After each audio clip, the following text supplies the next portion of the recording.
আসসালামু আলাইকুম এইচএসসি 26 এর ক্যান্ডিডেটরা, এই মুহূর্তে তোমাদের এখনো এক্সাম শেষ হয়নি, বাট সামনে তোমাদের এক্সাম শেষ হবে এবং অনেকেই একটা বিষয়ে কনফিউশনে আছো যে অনেকের হয়তো এক্সাম খারাপ হচ্ছে। সেই ক্ষেত্রে তোমার সামনে অ্যাডমিশনের জন্য কোথায় প্রিপারেশন নিলে বেটার হবে? তোমার কি মেডিকেল প্রিপারেশন নেওয়া উচিত, নাকি ডিউয়ের প্রিপারেশন নেওয়া উচিত, নাকি বুয়েটের প্রিপারেশন নেওয়া উচিত, অর্থাৎ ইঞ্জিনিয়ারিংয়ের প্রিপারেশন নেওয়া উচিত কিনা, এই বিষয়টা নিয়ে আলোচনা করার চেষ্টা করবো আজকের এই ভিডিওতে।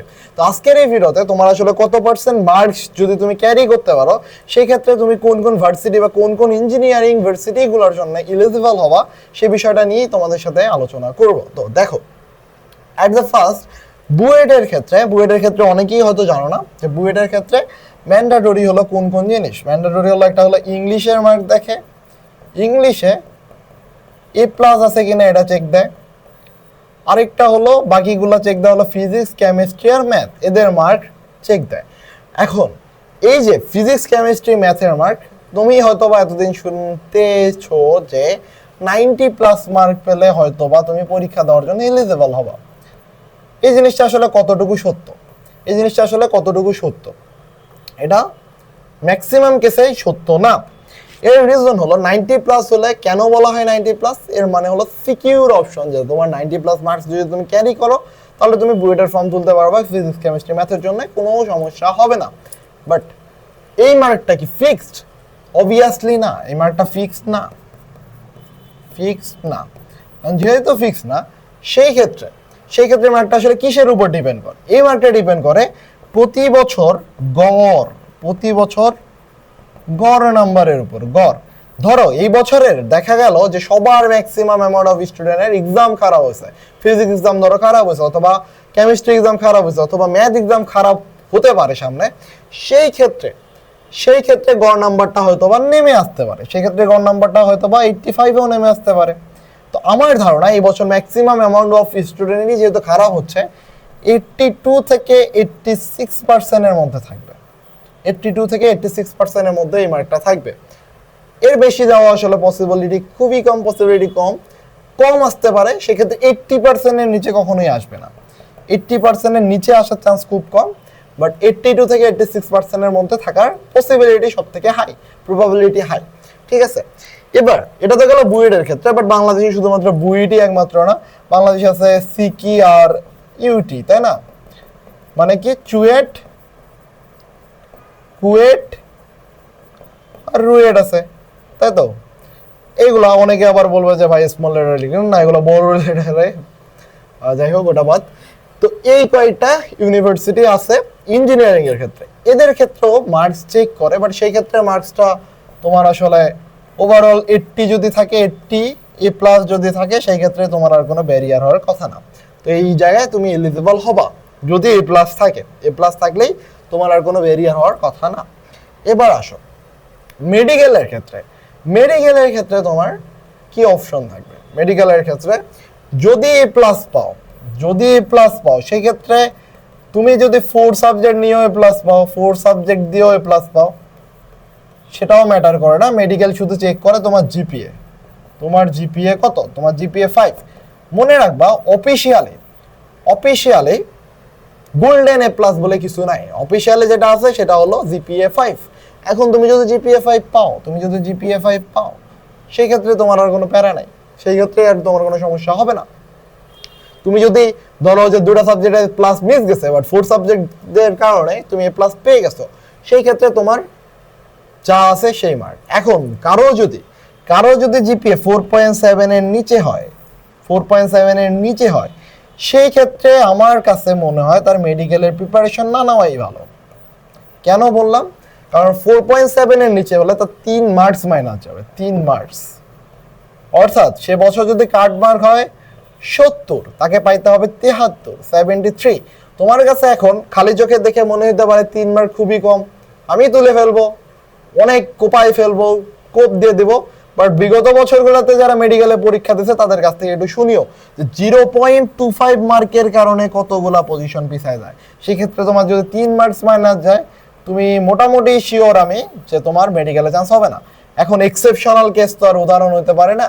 এক্সেপশনাল হয়তো হইতেই পারে যে তুমি টানে আনতেই পারো যে ওই ভাই তো 3 মার্কস 4 মার্কস ছিল না, সে তো এসএসসি তো এ প্লাস ছিল না, এইচএসসি তো ছিল না, সে তো মেডিকেলে চান্স পেয়ে গেছে। এটা খুবই কম ভাই, আর খুবই রেয়ার কেস। এখন তুমি যদি তোমার ক্ষেত্রে রেয়ার বলো, তুমি রেয়ার, তাহলে you can try it, all the best.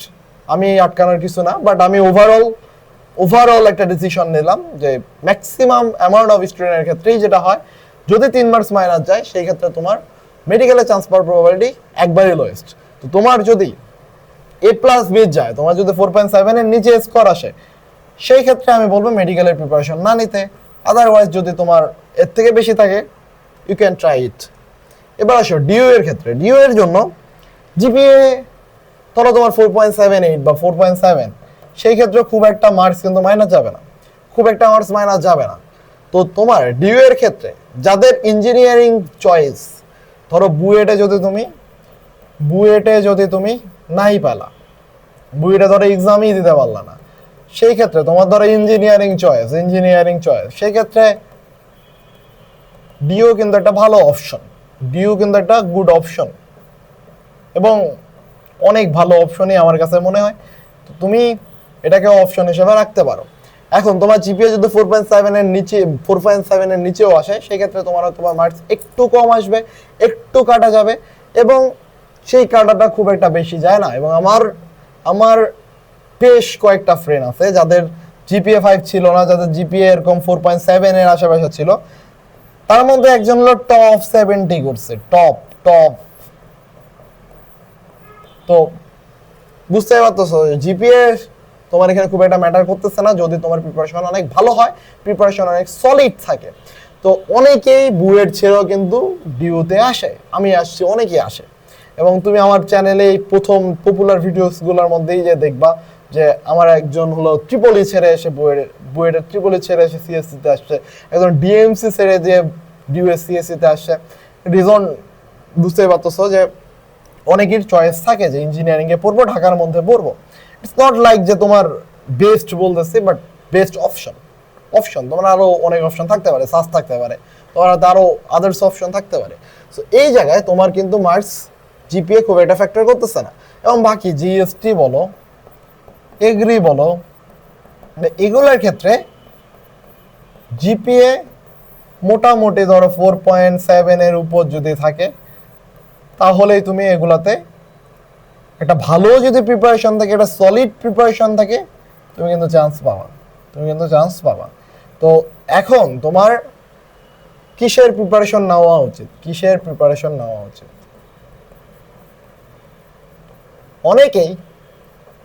অনেকেই হলো ড্রিম দেখে বাট পরিশ্রম করে না। ধরো তোমার ড্রিম হলো মেডিকেল, অথবা তোমার ড্রিম হলো ইঞ্জিনিয়ারিং, ঠিক আছে? তো অনেকেই দুটোই ড্রিম দেখে এবং ড্রিম দেখায় কিন্তু পরিশ্রম করে না।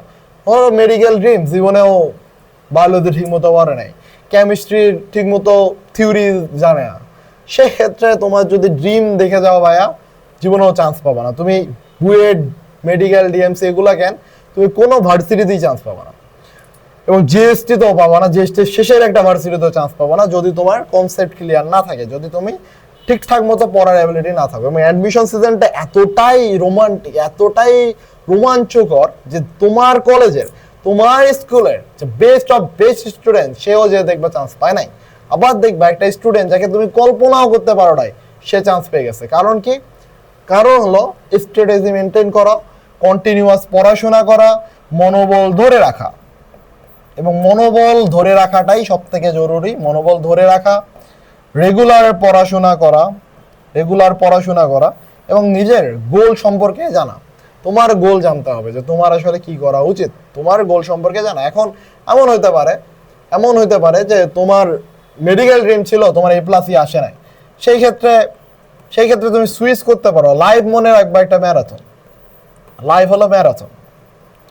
তোমার আজকে যেটা না পেয়ে মনে হতেছে যে আমি সারা জীবন মনে হয় হারাই ফেললাম, আর মনে হয় আমার জীবন শেষ, তুমি জাস্ট একটা কি বলবো, আর সমুদ্রের মধ্যে একটা পানির ড্রপের মধ্যে আছো, তুমি জানোই না তোমার ফিউচারে কি হতে পারে।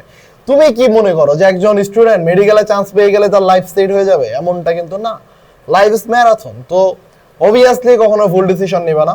তোমার যদি এমন মনে হয় যে তোমার ধরো এ প্লাস পাও নাই, তোমার মেডিকেল হচ্ছে না, তোমার সব সময় মনে রাখতে হবে তোমার রেসে থাকতে হবে, তোমার রেসে থাকতে হবে। তুমি যদি রেস ছেড়ে দাও তাহলে তোমার জার্নি কেউ মনে রাখবে না, এটা মাথায় রাখতে হবে। তো তোমাকে রেস করতে হবে। তোমার মেডিকেল ধরো নাই অপশনে, তুমি সুইচ করবা, তোমার অন্য অপশন যেগুলো অন্য বেস্ট অপশন আছে সেগুলোতে সুইচ করবা। এবং এই বেস্ট বলে আসলে পৃথিবীতে কিছু হয় না। তুমি যখনই কোনো কিছুর সামনে বেস্ট লাগাবা দেখবে ওটার বেস্ট থাকে না। যখনই তুমি কোনো কিছুর সামনে বেস্ট লাগাবা ওটার বেস্ট থাকে না। লাইক যে তুমি তোমার একটা বেস্ট মুভি বললা, ঠিক আছে, পরে যে দেখবা যে যখন কিছুদিন দেখার পর দেখবা যে এটা আর বেস্ট নাই। অথবা তুমি তোমার বেস্ট ফ্রেন্ড ধরো একটা আছে ফ্রেন্ড, এই ফ্রেন্ডকে যখন তুমি বেস্ট বানাবা দেখবা যে তোমাদের ফ্রেন্ডশিপই নাই, তোমাদের ফ্রেন্ডশিপই নাই, ফ্রেন্ড হয়ে গেছে ফ্রাইড হয়ে গেছে, এরকম হয়ে যাবে। এটা হয়। তো বেস্ট বলে কিছু হয় না লাইফে, বেস্ট অপশন বলে কিছু হয় না। তোমাকে বুঝতে হবে যে তোমার অপরচুনিটি কি কি, তোমার অ্যাবিলিটি কোথায়, তোমার অ্যাবিলিটি কি কি, এগুলো বুঝতে হবে তোমাকে। এখন বড় হয়ে গেছো ভাই, এখন তোমাকে আবেগে চললে হবে না। তুমি ধরো ম্যাথ পারো না, ঠিকমতো ম্যাথই সলভ করতে পারো না, সেই ক্ষেত্রে তুমি যদি ইঞ্জিনিয়ারিং রিডিং দেখো, তুমি ধরো একটা ম্যাথমেটিক্যাল প্রবলেম অ্যানালাইসিসই করতে পারো না ঠিক মতো, তোমার সময় থাকে না, তোমার ম্যাথমেটিক অ্যানালাইসিস করতে গেলে তোমার মাথা আউট হয়ে যায়। সেই ক্ষেত্রে তুমি যদি ড্রিম নিয়ে বসে থাকো ভাই আমার বুয়েটে চান্স লাগবে, তোমার জীবনে হবে হবে না। তোমাকে বুঝতে হবে, তোমার অ্যাবিলিটি বুঝতে হবে, এই অনুযায়ী তোমাকে খুঁজতে হবে যে তোমার চয়েস গুলা কি কি, তোমার বেস্ট অপশন গুলা কি কি এখন হওয়া পসিবল। তোমার কাছে যদি মনে হয় যে তুমি সুইচ করে লাভ করবা, তুমি সায়েন্সে পড়ে তুমি লাইফে শাইন করতে পারবে না, সুইচ করো।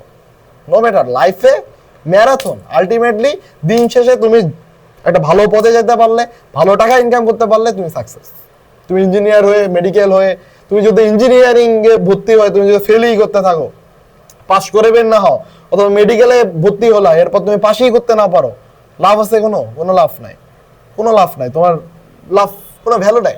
সো তোমাকে বুঝতে হবে যে তোমার আসলে অ্যাবিলিটি কতটুকু, তোমার হাতে অপশন কি কি আছে, এই অনুযায়ী তোমাকে ডিসিশন নিতে হবে। এবং সেই ডিসিশন অনুযায়ী যখন তুমি কাজ করতে পারবা দেখবা যে তোমার লাইফে সাকসেস অবশ্যই আসতেছে, অবশ্যই আসবে।